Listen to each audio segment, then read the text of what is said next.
Okay, everybody. A lot of friends and family have been asking me how my wrestling season has been going, so without further ado, here's my first tournament.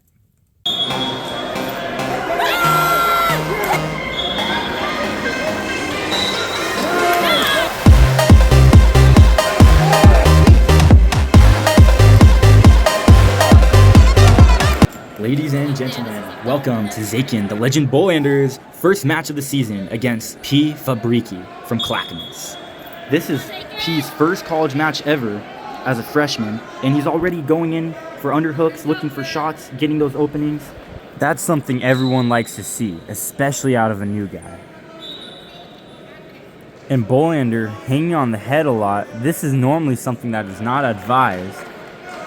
But Bolander seems to be doing a nice job of keeping Fabrici at bay. Oh, and right as we say that, in on a shot, but no, Bolander, as we said, keeping him at bay. Goes for kind of a toss, circles, good action.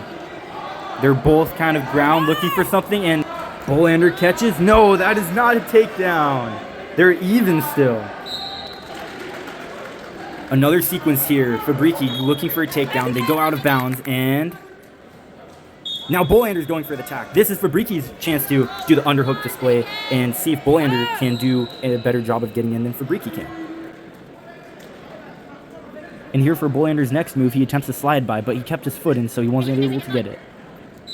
And here Bolander level changes into another shot with the left leg. And again, we see this motion of Zakin trying to hang, snap downs, and Fabrici trying to get away and create some space. We can see a stark contrast in these two wrestlers, and Bolander shoots for a shot. Fabrici stuffs, goes for a re-attack, and Bolander goes for a big move, fails. Fabrici gets a takedown. First three on the board off of Bolander's mistake. These wrestlers now reset. Fabrici doing a nice job of working a top game, putting pressure, but not setting anything up. Bolander finally finds his opportunity to make his bail. Is he going to get it? Fabrici crotchless. Bolander spins out, and now we're neutral.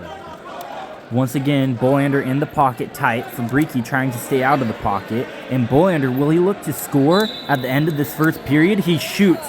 He doesn't score. He runs out of time. End of the first period. And they're back at it again. Bolander chooses bottom, and Fabrici is just trying to grab wrist for his top game. And Fabrici does a sweep for a mat return. Bolander breaks the #1 rule of wrestling to not reach back, but he makes this escape and is successful.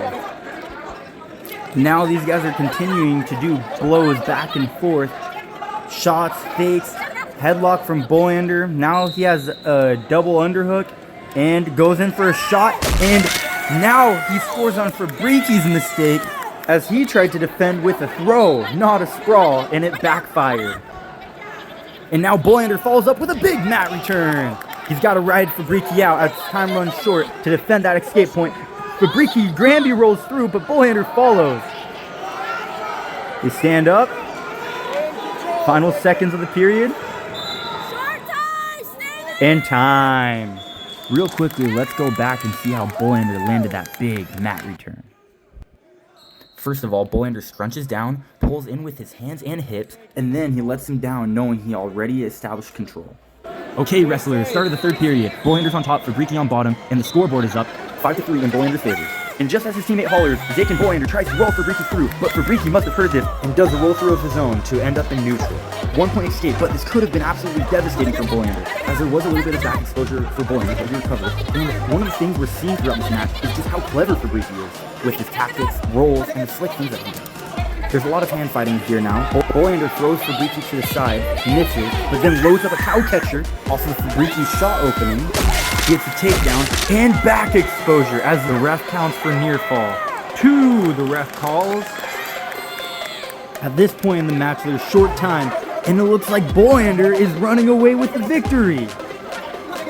Bolander's riding him, but now he lets him go. Who's going to get the final takedown? You know Bolander wants it to let him go this late in the match, and he gets another takedown. To think that this period started 5-3, then 5-4, And now it ends in a major decision via Bolander coming away with the victory.